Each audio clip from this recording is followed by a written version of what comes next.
गोरखाओं की आवाज को बुलंद करने के लिए चैनल को सब्सक्राइब करें और खबर को लाइक शेयर करें। माननीय वित्त मंत्री Shrimati Nirmala Sitharaman,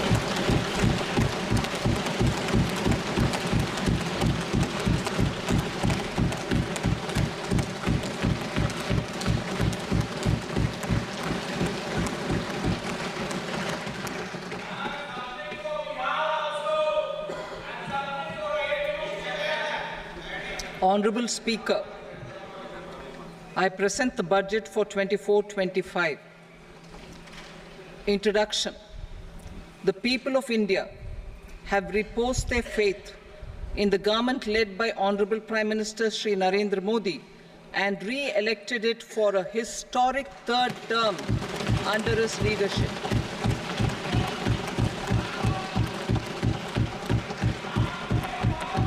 We are grateful for their support, faith, and trust in our policies.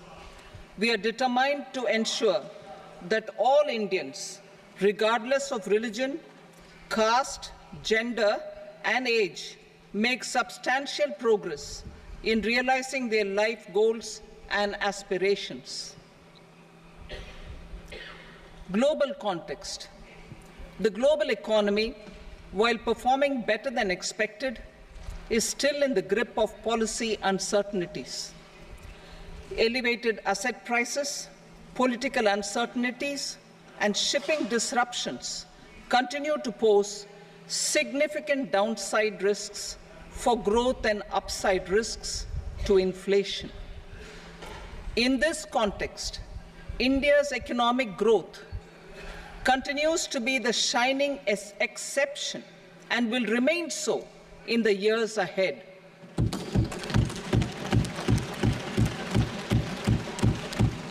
India's inflation continues to be low, stable, and moving towards the 4% target. Core inflation, that is non-food and non-fuel, currently is 3.1%. Steps are being taken to ensure supplies of perishable goods reach markets adequately. Interim budget. As mentioned in the interim budget, we need to focus on four major castes, namely the Garib, Mahilaye, Yuva, and Annadata, the poor, women, youth, and the farmer. For Annadata, we announced higher minimum support prices a month ago for all major crops, delivering on the promise of at least a 50% margin over costs. Pradhan Mantri Garib Kalyan Anna Yojana was extended for 5 years, benefiting more than 80 crore people. Administrative actions for approval and implementation of various schemes announced in the interim budget are well underway. The required allocations have been made. Budget theme. Turning attention to the full year and beyond in this budget, we particularly focus on employment, skilling, MSMEs, and the middle class. I am happy to announce the Prime Minister's package of 5 schemes and initiatives to facilitate employment, skilling, and other opportunities for 4.1 crore youth over a 5-year period, with a central outlay of 2 lakh crore rupees. I will speak about them shortly, while more details may be seen in the annexure. This year, I've made a provision of 1.48 lakh rupees, 1.48 lakh crore rupees for education, employment, and skilling. Budget priorities. The people have given a unique opportunity to our government to take the country on the path of strong development and an all-round prosperity. In the interim budget, we promise to present a detailed roadmap for our pursuit of Viksit Bharat. In line with the strategy set out in the interim budget, this budget envisages sustained efforts on the following 9 priorities for generating ample opportunities for all. Number 1, productivity and resilience in agriculture. Number 2, employment and skilling. Number 3, inclusive human resource development and social justice. 4, manufacturing and services. 5, urban development. 6, energy security. 7, infrastructure. 8, innovation, research and development. And 9, next generation reforms. Subsequent budgets will build on these and add more priorities and actions. A more detailed formulation will be carried out as part of the economic policy framework about which I will speak later in this speech. This budget details some of the specific actions to be initiated in the current year towards fulfillment of these priorities, with potential for transformative changes. The budget also covers some of the previously made announcements with intent to strengthen them and step up their implementation for expediting our journey towards the goal of Viksit Bharat. Priority 1, productivity and resilience in agriculture. Transforming agricultural research. Our government will undertake a comprehensive review of the agricultural research setup to bring the focus on raising productivity and developing climate-resilient varieties. Funding will be provided in challenge mode, including to the private sector. Domain experts, both from the government and outside, will oversee the conduct of such research. Release of new varieties. New 109 high-yielding and climate-resilient varieties of 32 field and horticultural crops will be released for cultivation by farmers. Natural farming. In the next 2 years, 1 crore farmers across the country will be initiated into natural farming, supported by certification and branding. Implementation will be through scientific institutions and willing gram panchayats. 10,000 need-based bio-input resource centers will be established. Missions for pulses and oilseeds. For achieving self-sufficiency in pulses and oilseeds, we will strengthen their production, storage, and marketing. As announced in the interim budget, a strategy is being put in place to achieve Atmanirbharta for oilseeds such as mustard, groundnut, sesame, soybean, and sunflower. Vegetable production and supply chains. Large-scale clusters for vegetable production will be developed closer to major consumption centers. We will promote farmer-producer organizations, cooperatives, and startups for vegetable supply chains, including for collection and storage and marketing. Digital public infrastructure for agriculture. Buoyed by the success of the pilot project, our government, in partnership with the states, will facilitate the implementation of the digital public infrastructure in agriculture for coverage of farmers and their lands in 3 years.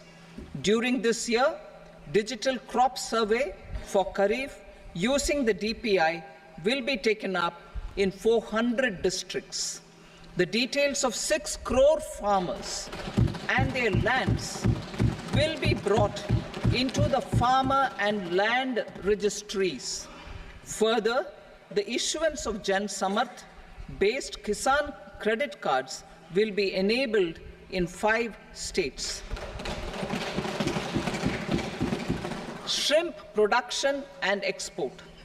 Financial support for setting up a network of nucleus breeding centers for shrimp brood stocks will be provided. Financing for shrimp farming, processing, and export will be facilitated through NABARD. National cooperation policy. Our government will bring out a national cooperation policy for systematic, orderly, and all-round development of the cooperative sector, fast-tracking growth of rural economy and generation of employment opportunities on a large scale will be the policy goal. This year, I have made a provision of 1.52 lakh crore rupees for agriculture and allied sectors.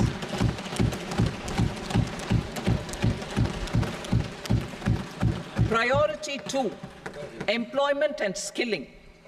Employment-linked incentive. Our government will implement following 3 schemes for employment-linked incentive as part of the Prime Minister's package. These will be based on enrollment in the EPFO and focus on recognition of first-time employees and support to employees and employers. Scheme A, first-timers. This scheme will provide 1 month wage to all persons newly entering the workforce in all formal sectors.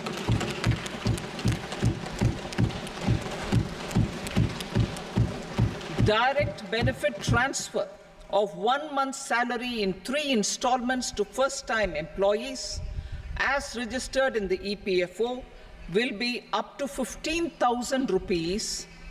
The eligibility limit will be a salary of 1 lakh per month. The scheme is expected to benefit 210 lakh youths.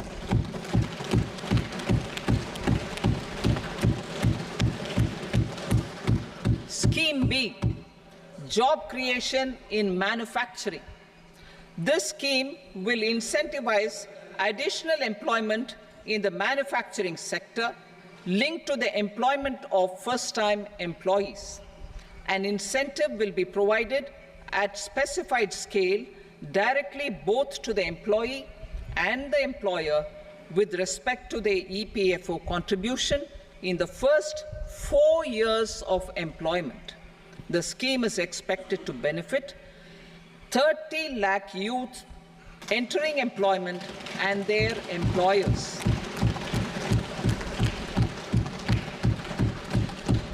Scheme C, support to employers. This employer-focused scheme will cover additional employment in all sectors. All additional employment within a salary of 1 lakh rupee per month will be counted. The government will reimburse to employers up to 3,000 rupees per month for 2 years towards the EPFO contribution for each additional employee. The scheme is expected to incentivize additional employment of 50 lakh persons.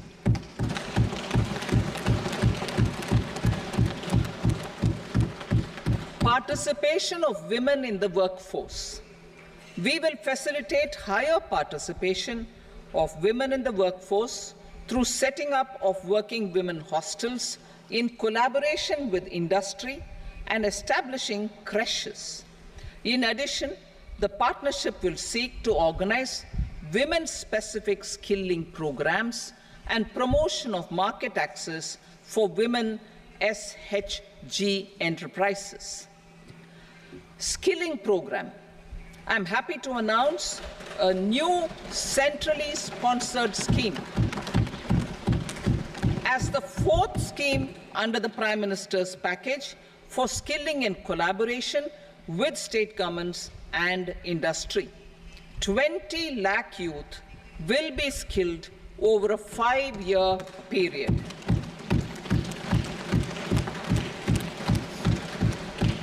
1,000 industrial training institutes will be upgraded in hub and spoke arrangements with outcome orientation. Course content and design will be aligned to the skill needs of industry, and new courses will be introduced for emerging needs. Skilling loans. The model skill loan scheme will be revised to facilitate loans up to 7.5 lakh rupees with a guarantee from a government-promoted fund.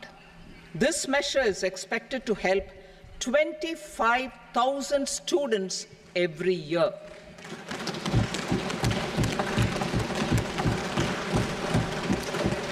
Education loans. For helping our youth who have not been eligible for any benefit under government schemes and policies, I am happy to announce a financial support for loans up to 10 lakh rupees for higher education in domestic institutions.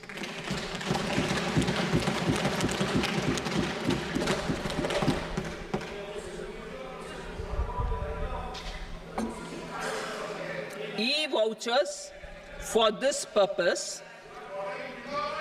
E-vouchers for this purpose will be given directly to 1 lakh students every year for annual interest subvention of 3% of the loan amount. Priority 3, inclusive human resource development and social justice. Saturation approach. Our government is committed to all-round, all-pervasive, and all-inclusive development of people, particularly farmers, youth, women, and the poor.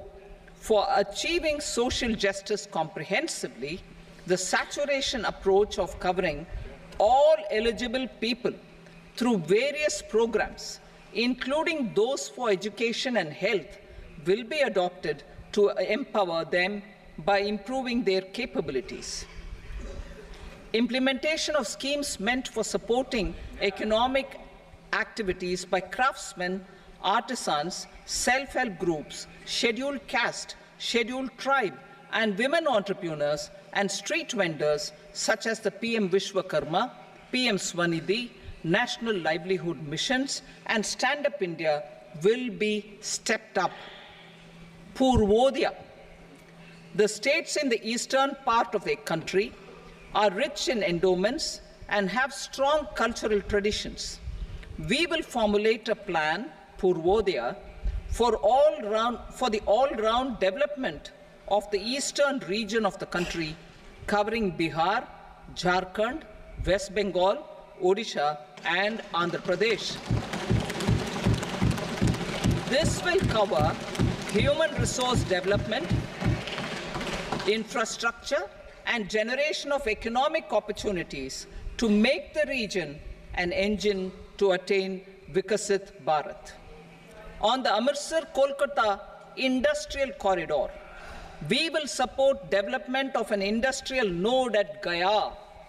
This corridor will catalyze industrial development of the eastern region. The industrial node at Gaya will also be a good model for developing our ancient centers of cultural importance into future centers of modern economy. This model shall showcase Vikas Bhi, Virasat Bhi in a growth trajectory. We will also support development of road connectivity projects, namely 1. Patna-Purnia Expressway, 2. Buxar-Bhagalpur Expressway, 3. Bodh Gaya, Rajgir, Vaishali and Darbhanga spurs, and 4. Additional 2-lane bridge over River Ganga at Buxar at a total cost of 26,000 crore rupees.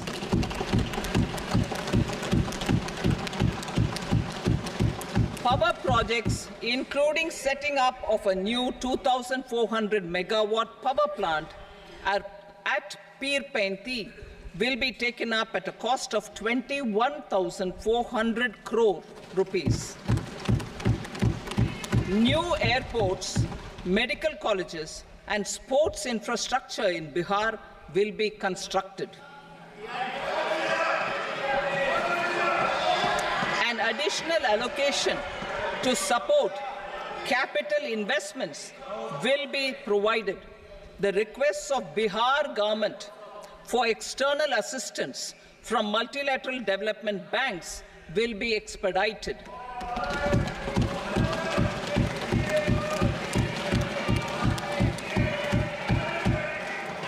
Andhra Pradesh Reorganization Act. Our government has made concerted efforts to fulfill the commitments in Andhra Pradesh Reorganization Act.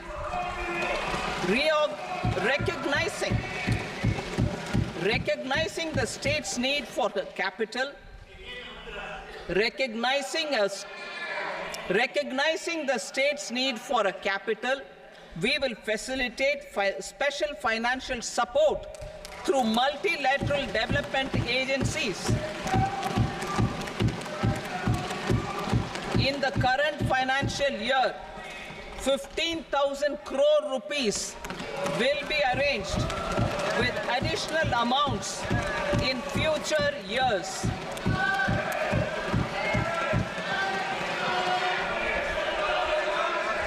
Our government is fully committed to financing and early completion of the Polavaram irrigation project, which is the lifeline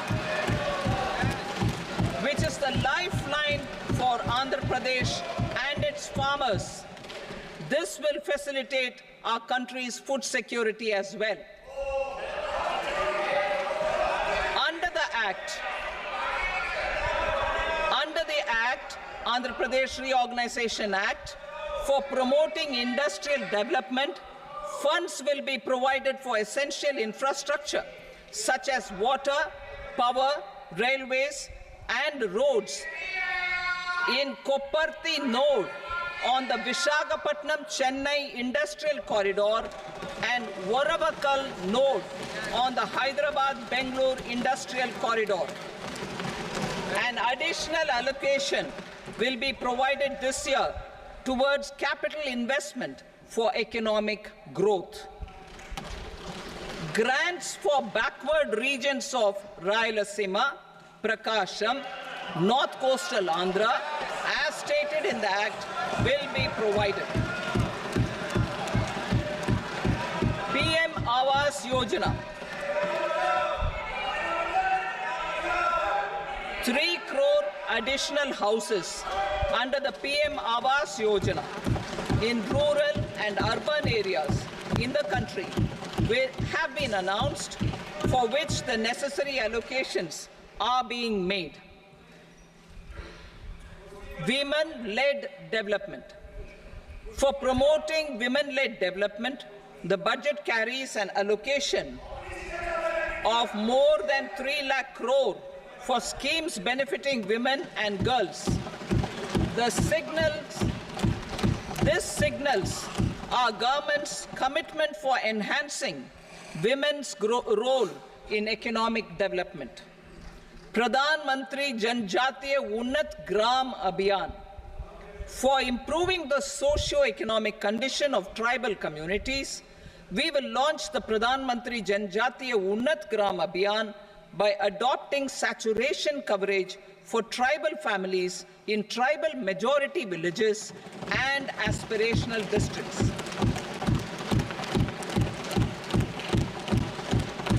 This will cover 63,000 villages, benefiting 5 crore tribal people. Bank branches in northeastern region. More than 100 branches of India Post Payment Bank will be set up in the northeast region to expand the banking services.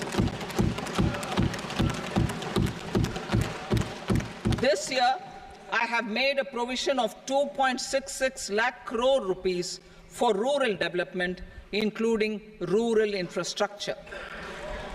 Priority 4, manufacturing and services. Support for promotion of MSMEs. This budget provides special attention to MSMEs and manufacturing, particularly labor-intensive manufacturing.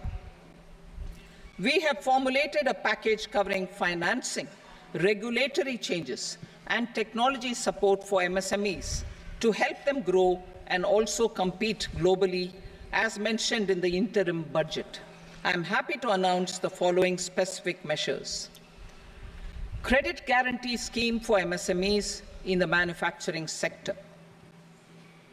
For facilitating term loans to MSMEs for purchase of machinery and equipment without collateral or third-party guarantee, a credit guarantee scheme will be introduced. The scheme will operate on pooling of credit risks of such MSMEs. A separately constituted self-financing guarantee fund will provide to each applicant guarantee cover up to 100 crore rupees, while the loan amount may be larger. The borrower will have to provide an upfront guarantee fee and an annual guarantee fee on the reducing loan balance. New assessment model for MSME credit. Public sector banks will build their own in-house capability to assess MSMEs for credit instead of relying on external assessment. They will also take a lead in developing or getting developed a new credit assessment model based on the scoring of digital footprints of the MSMEs in the economy. This is expected to be a significant improvement over the traditional assessment of credit eligibility based only on asset or turnover criteria. That will also cover MSMEs without a formal accounting system. Credit support to MSMEs during stress period. I'm happy to announce a new mechanism for facilitating continuation of bank credit to MSMEs during their stress period while being in special mention account, SMA stage, for reasons beyond their control. MSMEs need credit to continue their business and to avoid getting into the NPA stage. Credit availability will be supported through a guarantee from a government-promoted fund. Mudra loans. The limit of Mudra loans will be enhanced to 20 lakh from the current 10 lakh for those entrepreneurs who have availed and successfully repaid previous loans under the Tarun category. Enhanced scope for mandatory onboarding in TREDS. For facilitating MSMEs to unlock their working capital by converting their trade receivables into cash, I propose to reduce the turnover threshold of buyers for mandatory onboarding on the TREDS platform from rupees 500 crore to 250 crore rupees. This measure will bring 22 more CPSCs and 7,000 more companies onto the platform. Medium enterprises will also be included in the scope of the suppliers. SIDBI branches in MSME clusters. SIDBI will open new branches to expand its reach to serve all major MSME clusters within 3 years and provide direct credit to them. With the opening of 24 such branches this year, the service coverage will expand to 168 out of 242 major clusters. MSME units for food irradiation, quality and safety testing. Financial support for setting up of 50 multi-product food irradiation units in the MSME sector will be provided. Setting up of 100 food quality and safety testing labs with NABL accreditation will be facilitated. E-commerce export hubs. to enable MSMEs and traditional artisans to sell their products in international markets. E-commerce export hubs will be set up in public-private partnership mode.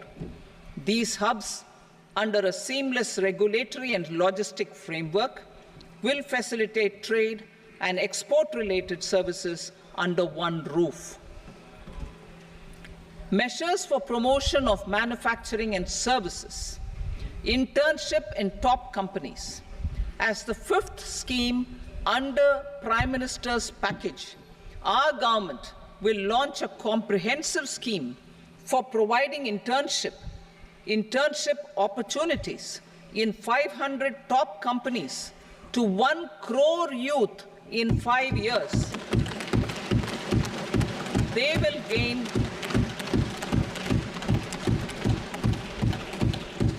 will gain exposure for 12 months to real-life business environment, varied professions, and employment opportunities.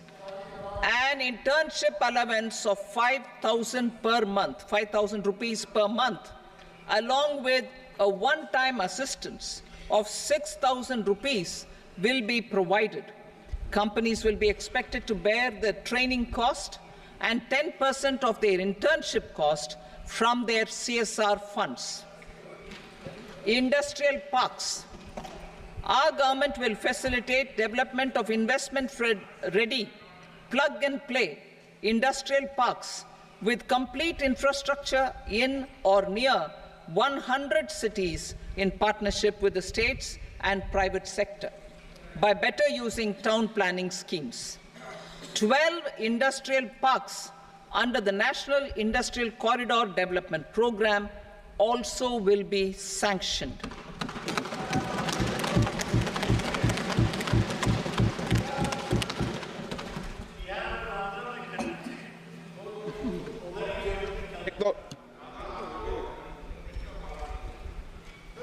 Veggie paper, no. Please, Petty.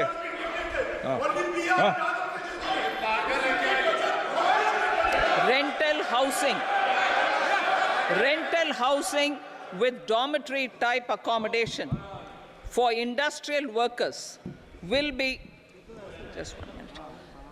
Rental housing, I repeat, rental housing with dormitory type accommodation for industrial workers will be facilitated in PPP mode with VGF support and commitment from anchor industries.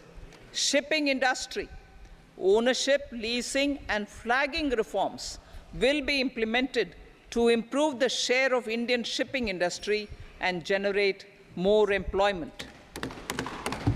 Critical mineral mission. We will set up a critical mineral mission for domestic production, recycling of critical minerals, and overseas acquisition of critical mineral assets. Its mandate will include technology development, skilled workforce, extended producer responsibility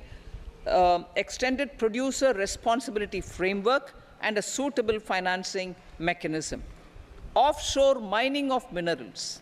Our government will launch the auction of the first tranche of offshore blocks for mining, building on the exploration already carried out. Digital public infrastructure applications. Turning to the services sector, I propose development of DPI applications at population scale for productivity gains, business opportunities, and innovation by the private sector. These are planned in the areas of credit, e-commerce, education, health, law and justice, logistics, MSME service delivery, and urban governance. Integrated technology platform for IBC ecosystem. An integrated technology platform will be set up for improving the outcomes under the Insolvency Bankruptcy Code for achieving consistency, transparency, timely processing, and better oversight for all stakeholders. Voluntary closure of LLPs. The services of the Center for Processing Accelerated Corporate Exit, CPACE, will be extended for voluntary closure of LLPs to reduce the closure times. National Company Law Tribunals. The IBC has resolved more than 1,000 companies, resulting in direct recovery of 3.3 lakh crore to creditors. 3.3 lakh crore rupees to creditors. In addition, 28,000 cases involving over 10 lakh crore rupees have been disposed of even prior to admission. Appropriate changes to the IBC, reforms and strengthening of the tribunal and appellate tribunals will be initiated to speed up insolvency resolution. Additional tribunals will be established. Out of those, some will be notified to decide cases exclusively under the Companies Act. Debt recovery.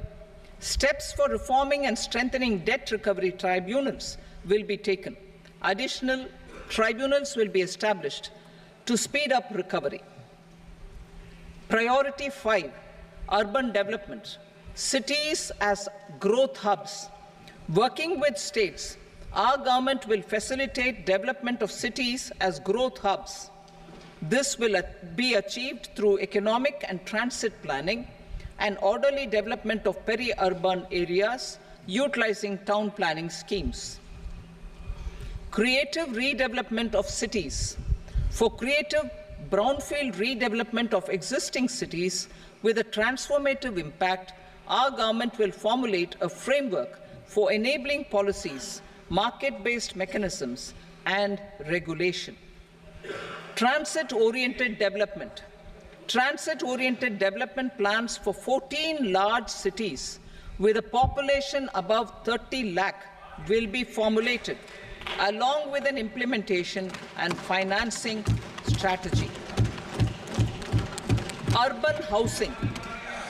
Under the PM Awas Yojana, Urban 2.0, housing needs of 1 crore urban poor and middle-class families will be addressed with an investment of 10 lakh crore rupees. This will include the central assistance of 2.2 lakh crore rupees in the next 5 years. A provision of interest subsidy to facilitate loans at affordable rates is also envisaged. In addition, enabling policies and regulations for efficient and transparent rental housing markets with enhanced availability will also be put in place. Water supply and sanitation. In partnership with state governments and multilateral development banks, we will promote water supply, sewage treatments, and solid waste management projects and services for 100 large cities through bankable projects. These projects will also envisage use of treated water for irrigation and filling up of tanks in nearby areas. Street markets.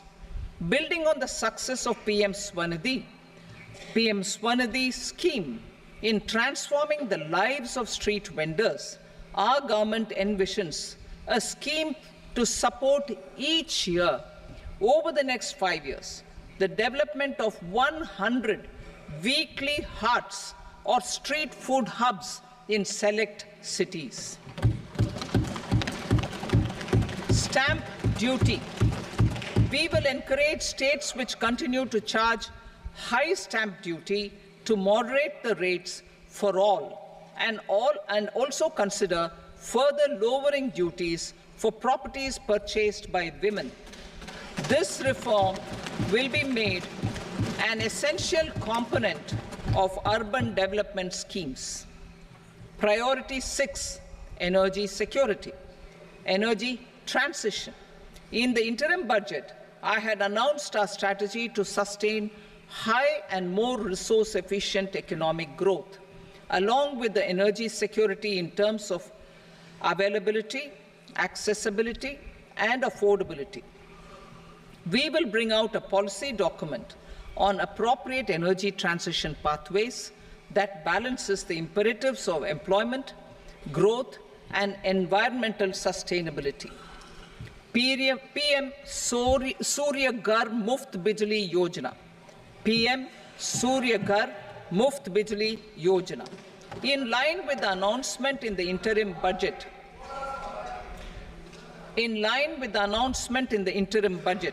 PM Surya Ghar Muft Bijli Yojana has been launched to install rooftop solar plants to enable 1 crore households obtain free electricity up to 300 units every month.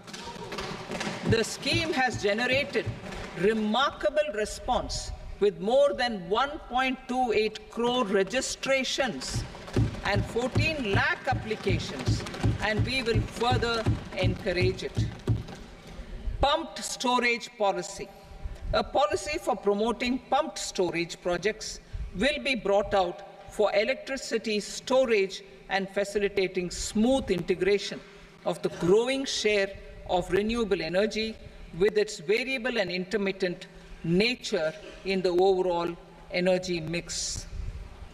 Research and development of small and modular nuclear reactors. Nuclear energy is expected to form a very significant part of the energy mix for Viksit Bharat. Towards that pursuit, our government will partner with the private sector for 1. Setting up Bharat Small Reactors, 2. Research and development of Bharat Small Modular Reactor, and 3. Research and development of newer technologies for nuclear energy. The R&D funding announced in the interim budget will be made available for this sector also. Advanced ultra supercritical thermal power plants. The development of indigenous technology for advanced ultra supercritical thermal power plants with much higher efficiency has been completed. A joint venture between NTPC and BHEL will set up a full-scale 800 megawatt commercial plant using AUSC technology. The government will provide the required fiscal support. Moving forward, development of indigenous capacity for the production of high-grade steel and other advanced metallurgy materials for these plants will result in strong spin-off benefits for the economy. Roadmap for hard-to-abate industries. A roadmap for moving the hard-to-abate industries from energy efficiency targets to emission targets will be formulated.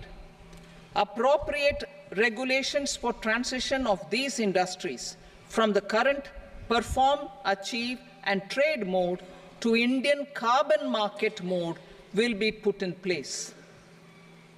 Support to traditional micro and small industries. An investment-grade energy audit of traditional micro and small industries in 60 clusters, including brass and ceramic, will be facilitated. Financial support will be provided for shifting them to cleaner forms of energy and implementation of energy efficiency measures. The scheme will be replicated in another 100 clusters in the next phase. Priority 7, infrastructure investment by central government. Significant investment the central government has made over the years in building and improving infrastructure has had a strong multiplier effect on the economy. We will endeavor to maintain strong fiscal support for infrastructure over the next 5 years in conjunction with imperatives of other priorities and fiscal consolidation. This year, I have provided 11,11,111 crore rupees for capital expenditure. This would be 3.4% of our GDP. Infrastructure investment by state governments. We will encourage states to provide support of similar scale for infrastructure, subject to their development priorities. A provision of 1.5 lakh crore rupees for long-term interest-free loans have been made this year also to support the states in their resource allocation. Private investment in infrastructure. Investment in infrastructure by private sector will be promoted through viability gap funding and enabling policies and regulations. A market-based financing framework will be brought out. Pradhan Mantri Gram Sadak Yojana, Phase 4 of the PMGSY will be launched to provide all-weather connectivity to 25,000 rural habitations, which have become eligible in view of their population increase. Irrigation and flood mitigation. Bihar has frequently suffered from floods, many of them originating outside the country. Plans to build flood control structures in Nepal are yet to progress. Our government, through the Accelerated Irrigation Benefit Program and other sources, will provide financial support for projects with estimated cost of 11,500 crore rupees, such as the Kosi-Michi intra-state link and 20 other ongoing and new schemes, including barrages, river pollution abatement, and irrigation projects. In addition, survey and investigation of Kosi-related flood mitigation and irrigation projects will be undertaken.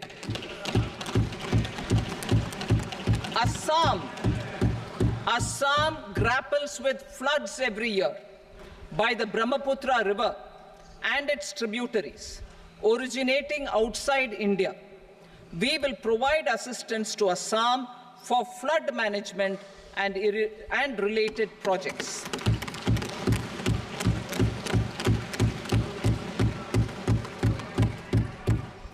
Himachal Pradesh suffered extensive losses due to floods last year. Our government will provide assistance to the state for reconstruction and rehabilitation through multilateral development assistance.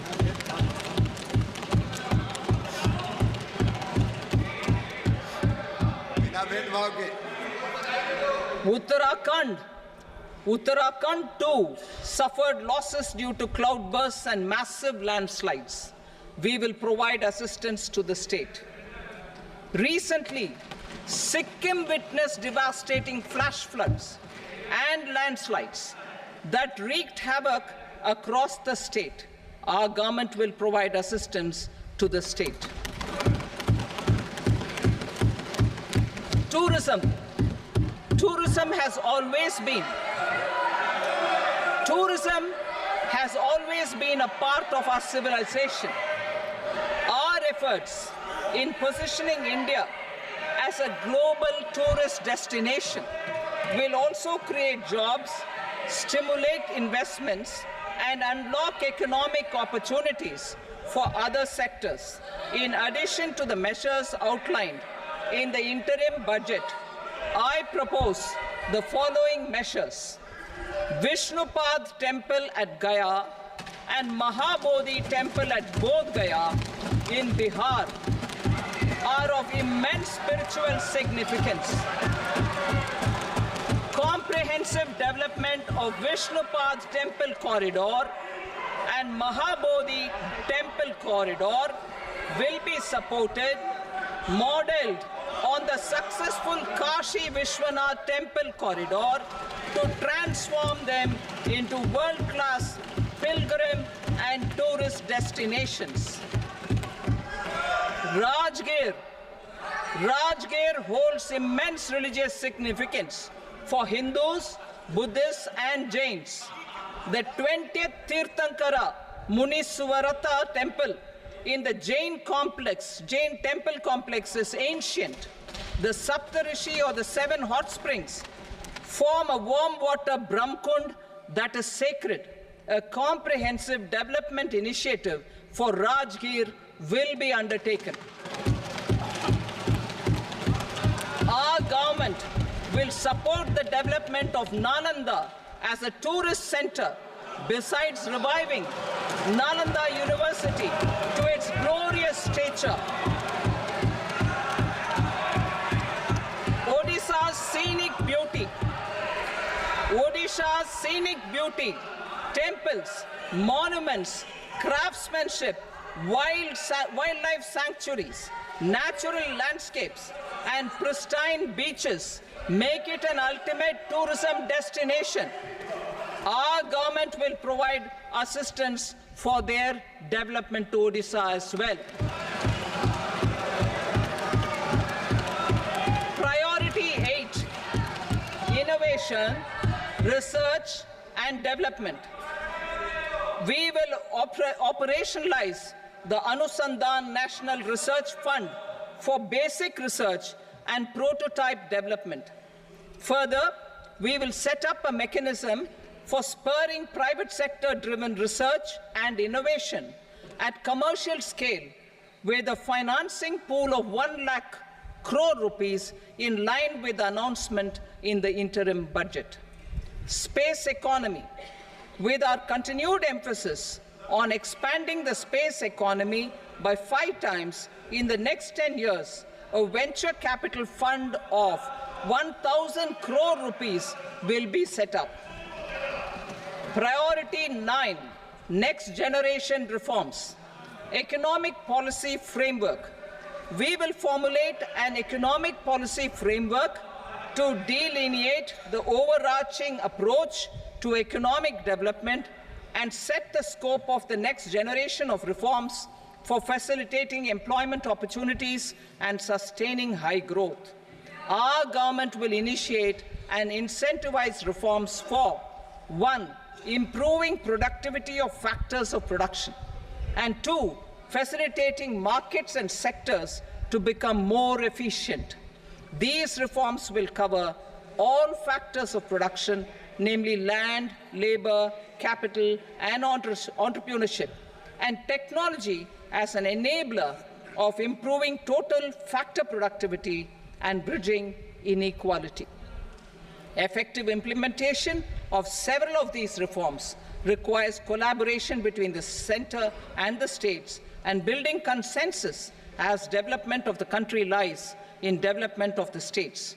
For promoting competitive federalism and incentivizing states for faster implementation of reforms, I propose to earmark a significant part of the 50-year interest-free loan. Working with the states, we will initiate the following reforms.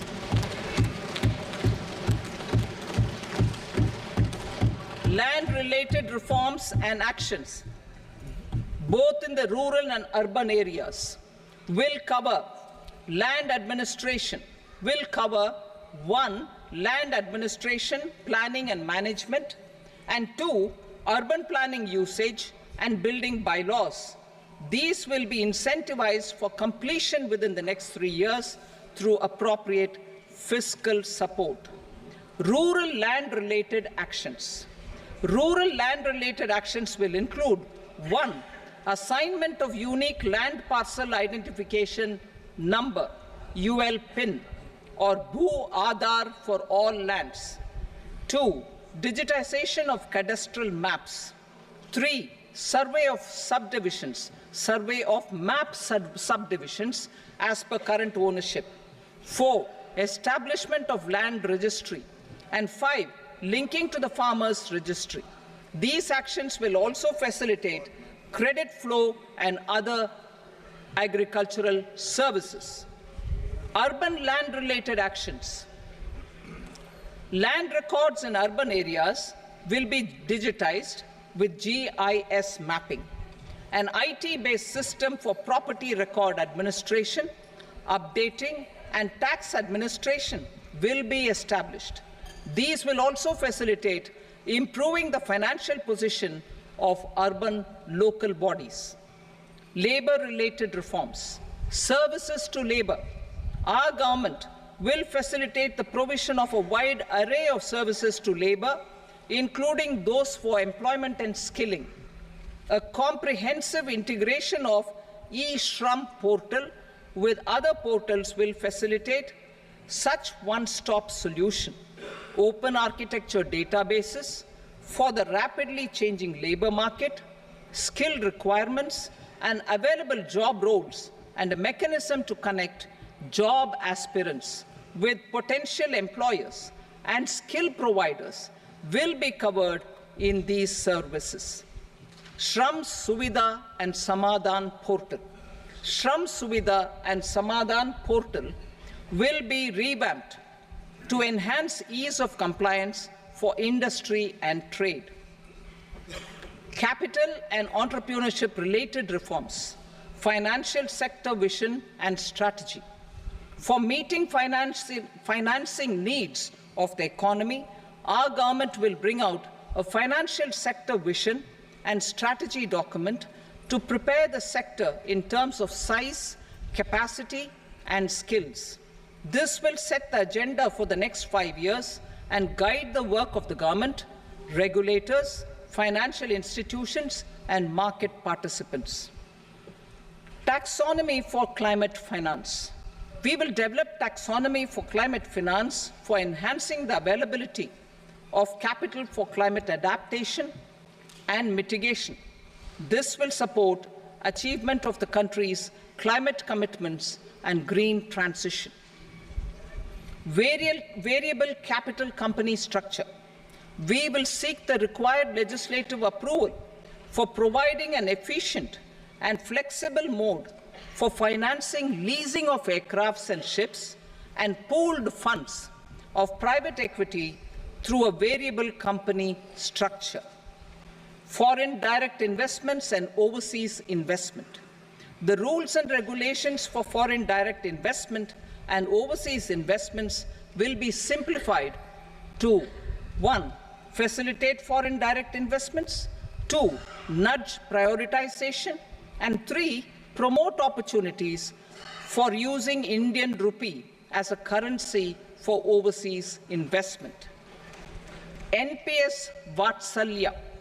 NPS Vatsalya, a plan for contribution by parents and guardians for minors, will be started. On attaining the age of majority, the plan can be converted seamlessly into a normal NPS account. Use of technology. We have successfully used technology for improving productivity and bridging inequality in our economy during the past 10 years. Public investment in digital infrastructure and innovations by the private sector have helped in improving access of all citizens, particularly the common people, to market resources, education, health and services. We will step up adoption of technology towards digitalization of the economy. Ease of doing business. For enhancing ease of doing business, we are already working on the Jan Vishwas Bill 2.0. Further, states will be incentivized for implementation of the business reforms, action plans, and digitalization. Data and statistics. For improving data governance, collection, processing and management of data and statistics, different sectoral databases, including those established under the Digital India Mission, will be utilized with active use of technology tools. New pension scheme. The committee to review the NPS has made considerable progress in its work. I'm happy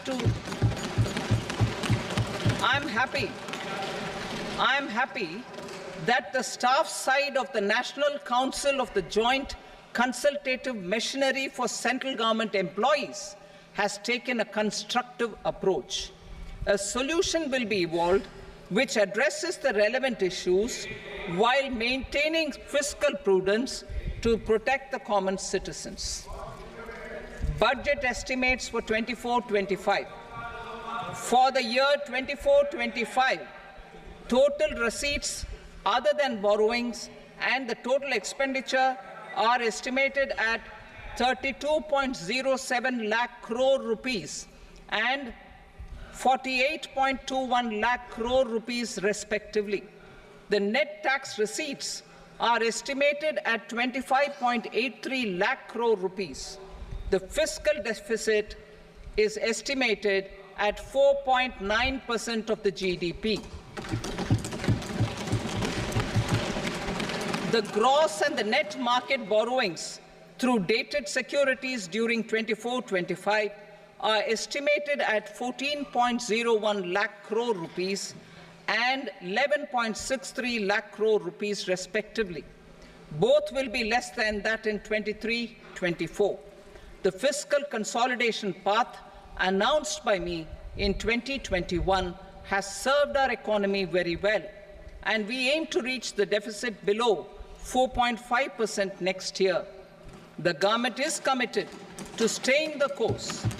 From 2026-27 onwards, our endeavour will be to keep the fiscal deficit each year such that the central government's debt will be on a declining path as percentage of GDP. I will now move to Part B.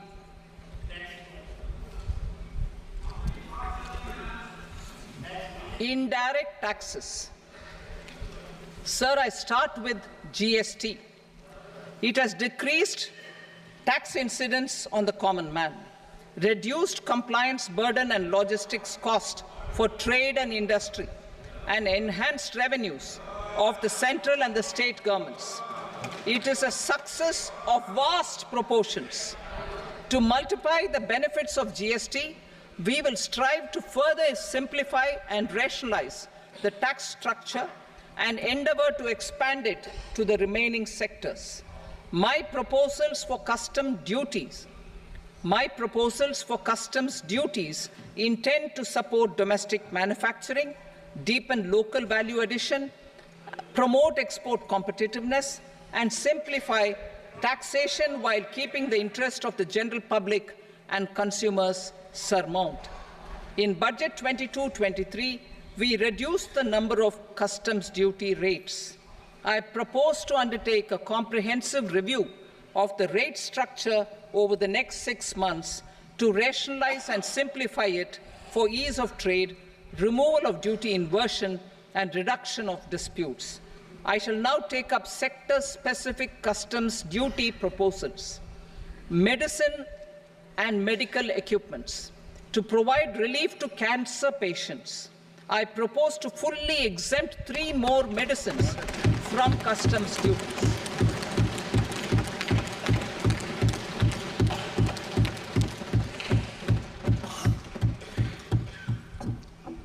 I also propose changes in the BCD on X-ray tubes and flat panel detectors for use in medical X-ray machines under the phased manufacturing program so as to synchronize them with the domestic capacity addition.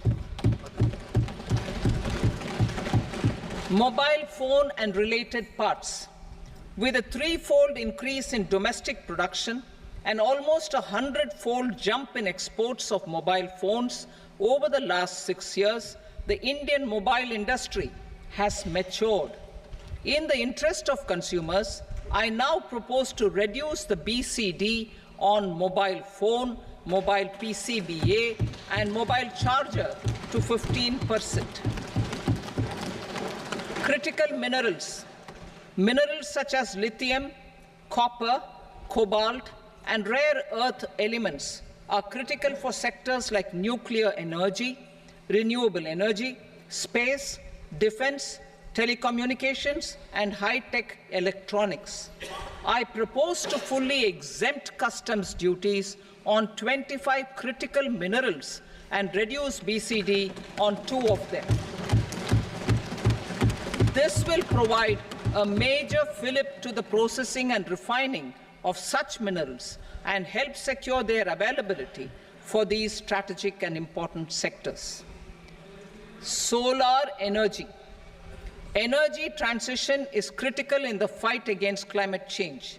To support energy transition, I propose to expand the list of exempted capital goods for use in the manufacture of solar cells and panels in the country. Further, in view of sufficient domestic manufacturing capacity of solar gas, glass and tinned copper interconnect, I propose not to extend the exemption of custom duties provided to them. Marine products. India's seafood exports in the last financial year touched an all-time high of more than 60,000 crores of rupees. Frozen shrimp accounted for about 2/3 of these exports. To enhance their competitiveness, I propose to reduce BCD on certain broodstock, polychaete worms, shrimp and fish feed to 5%. I also propose to exempt customs duty on various inputs for manufacture of shrimp and fish feed. Leather and textile. Similarly, to enhance the competitiveness of exports in the leather and textile sectors, I propose to reduce BCD on real down-filling material from duck or goose. I am also making additions to the list of exempted goods for manufacture of leather and textile garments, footwear, and other leather articles for export. To rectify inversion in duty, I propose to reduce BCD subject to conditions on methylene diphenyl diisocyanate, MDI, for manufacture of spandex yarn from 7.5 to 5%. Furthermore, the export duty structure on raw hides, skin, and leather is proposed to be simplified and rationalized. Precious metals.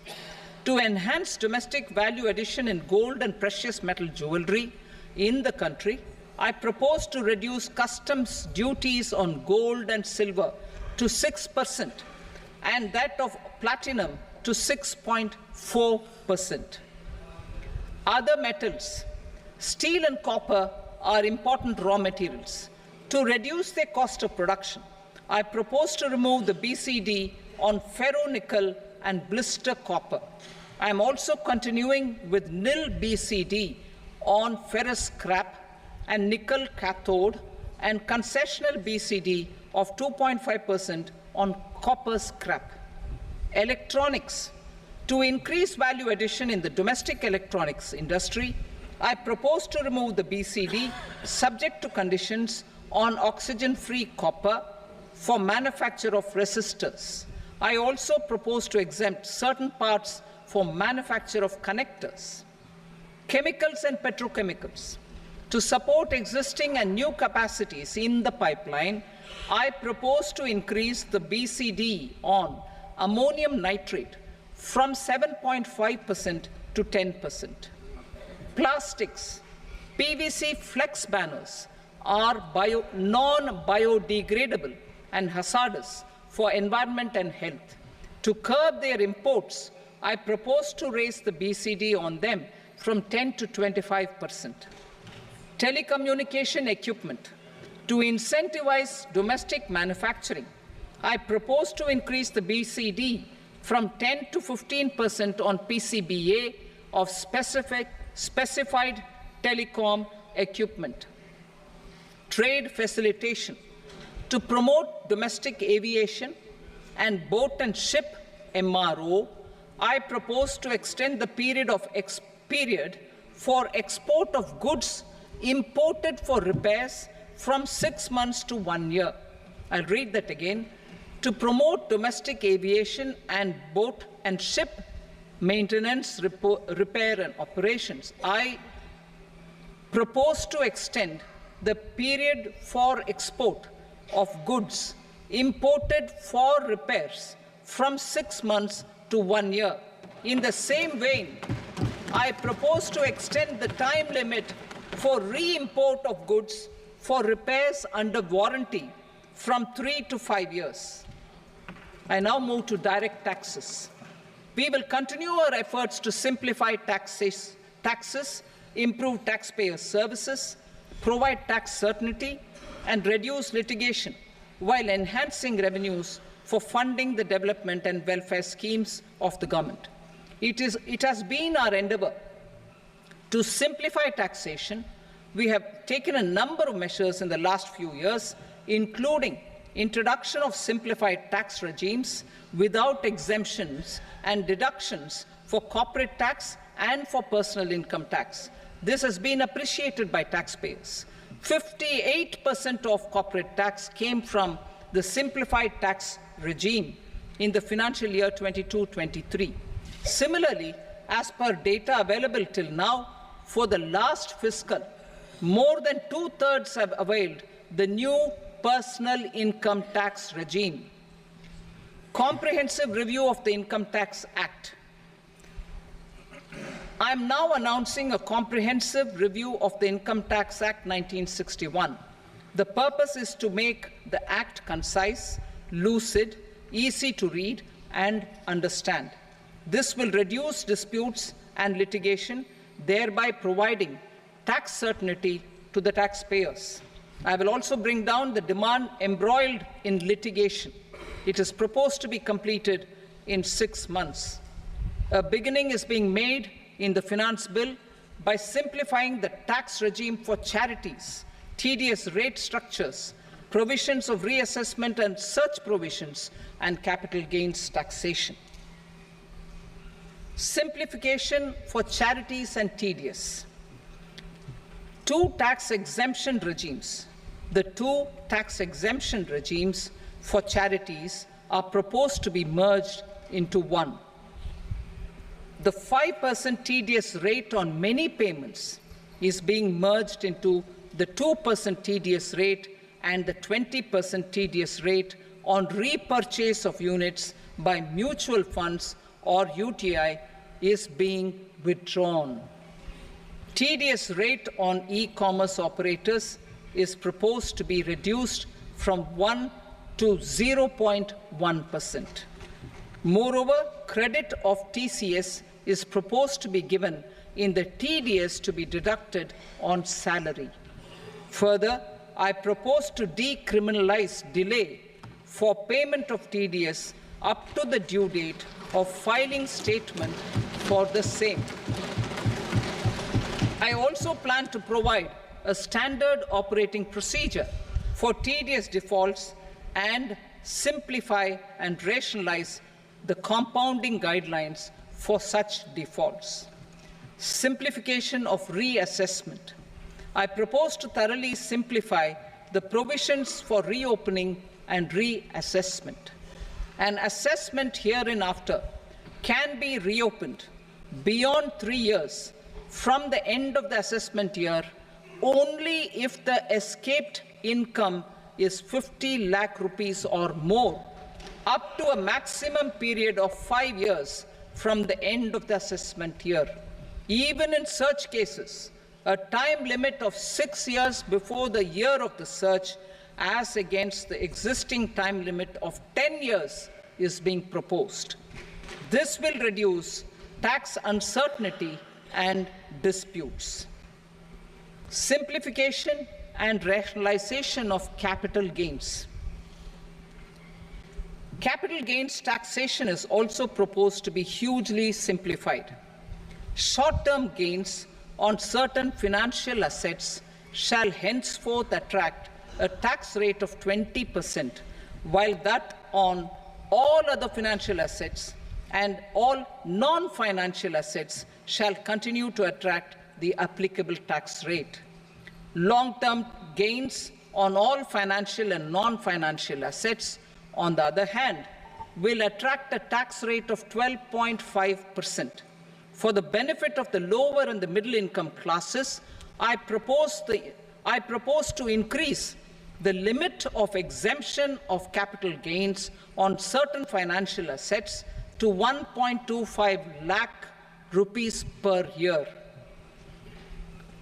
Listed financial assets held for more than a year will be classified as long-term, while unlisted financial assets and all non-financial assets will have to be held for at least 2 years to be classified as long-term.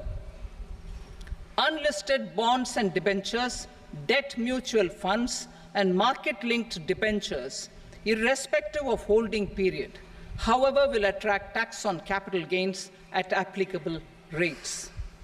Taxpayer services. All the major taxpayer services under GST and most services under customs and income tax have been digitalized.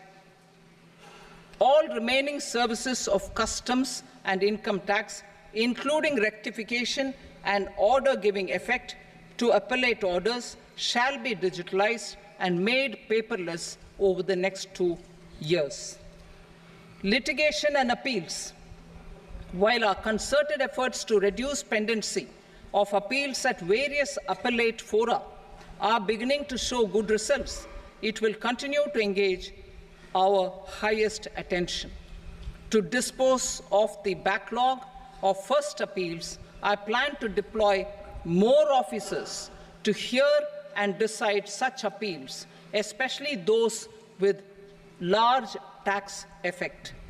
For resolution of certain income tax disputes pending in appeal, I am also proposing Vivad Se Vishwas Scheme 2024. Further, I propose to increase monetary limits for filing appeals related to direct taxes, excise, and service tax in the tax tribunals, high courts, and Supreme Court to 60 lakh rupees, 2 crore rupees, and 5 crore respectively, with a view to reduce litigation and provide certainty in international taxation. We will expand the scope of safe harbor rules and make them more attractive. We will also streamline the transfer pricing assessment procedure. Employment and investment. I have a few proposals to promote investment and foster employment. First of all, to bolster the Indian startup ecosystem, boost the entrepreneurial spirit, and to support innovation, I propose to abolish the so-called angel tax for all classes of investors. Second, there is tremendous potential for cruise tourism in India. To give a fillip to this employment-generating industry, I am proposing a simpler tax regime for foreign shipping companies operating domestic cruises in the country. Third, India is a world leader in the diamond cutting and polishing industry, which employs a large number of skilled workers. To further promote the development of this sector, we would provide for safe harbor rates for foreign mining companies selling raw diamonds in the country.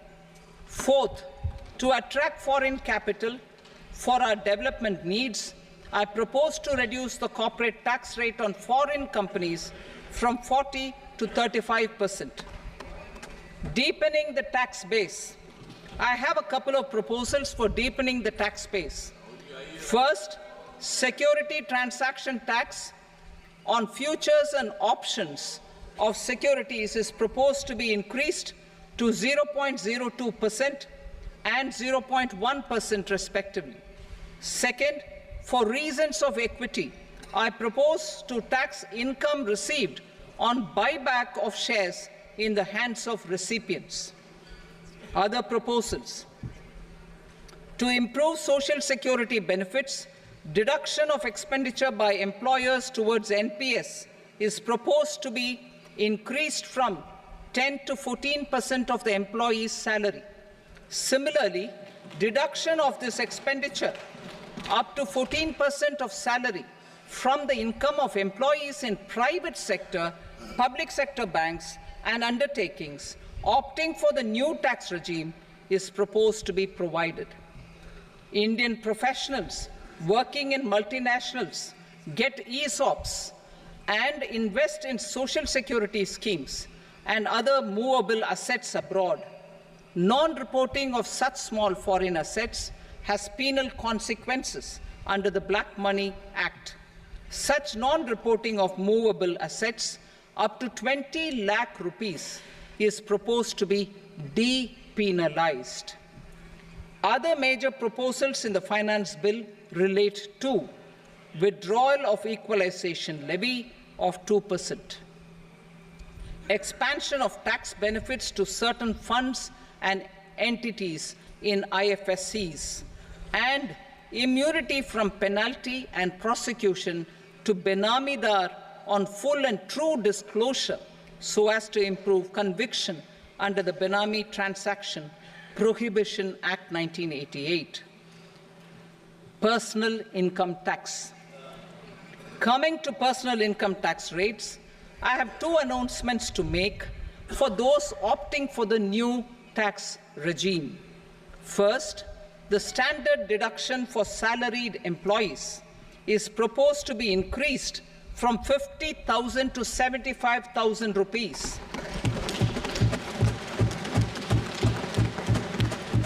Similarly, deduction on family pension for pensioners is proposed to be enhanced from 15,000 to 25,000 rupees. This will provide relief to about 4 crore salaried individuals and pensioners.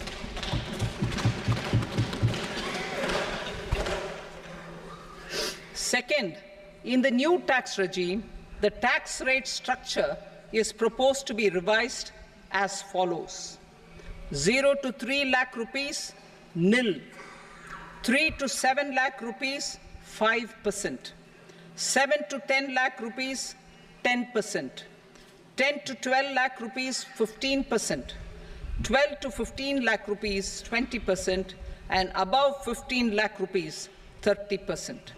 As a result of these changes, a salaried employee in the new tax regime stands to save up to 17,500 rupees in income tax.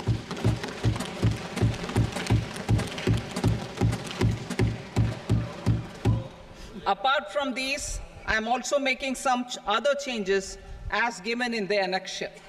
As a result of these proposals, revenue of about 37,000 crore, that is 29,000 crore in direct taxes and 8,000 crore in indirect taxes, will be foregone, while revenue of about 30,000 crore rupees will be additionally mobilized. Thus, the total revenue foregone is about 7,000 crores annually.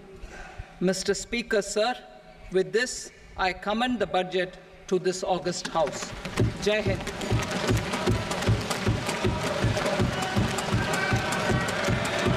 Item number 2. Item number 2.